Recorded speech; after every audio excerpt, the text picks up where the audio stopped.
আসসালামু আলাইকুম ভাই, ভালো আছেন? আজকে ভিডিওটা হবে হলো মেসিকে নিয়ে। তাই মেসিকে নিয়ে কিছু প্রশ্ন করি। মেসি কি বিবাহিত? আর বিবাহিত হলে মেসির ছেলের সংখ্যা মেয়ের সংখ্যা কয়জন, একটু আমাকে বলবেন। হ্যাঁ, সুন্দর প্রশ্ন।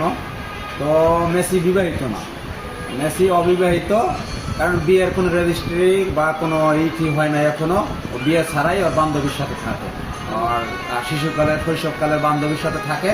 3টা ছেলে সন্তান হয়েছে ওই ঘরে, মানে ওই মহিলার ঘরে। আরও কিছু ছেলে সংখ্যা বিভিন্ন দেশে আছে, যেমন বাংলাদেশের একজন মেসিরে বাবা দাবি করছে যে মেসি আমার বাবা।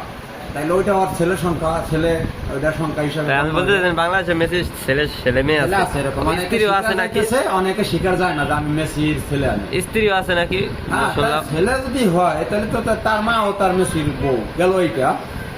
তো তার ছেলের সংখ্যা এখনো সঠিকভাবে পাওয়া যায় নাই। যারা নিয়ে থাকে এক ঘরে, তার ঘরে 3টা সন্তান। আরো বিভিন্ন দেশে আছে যারা বাবা মা। আর একটা প্রশ্ন থাকবে হলে মেসি এবার বিশ্বকাপে কয়টা গোল দিচ্ছে, একটু বলবেন। সুন্দর প্রশ্ন এটা। মেসি এখন পর্যন্ত 8 গোল দিছে, যদিও প্লান্টিক অনেকগুলো গোল আছে। এইগুলোর মধ্যে তারে টপকাইয়া গতকালকে ফ্রান্সের স্ট্রাইকার এমবাপ্পে 10 গোল দিচ্ছে। তার মানে মেসিরে যদি এমবাপ্পের টপকাইতে হয় ফাইনালে 3 গোল দিতে হবে, গোল্ডেন বুট নিতে হইলে 3 গোল দেওয়া দরকার। তার মানে এটা সম্ভব না স্পেনের সাথে। ধন্যবাদ।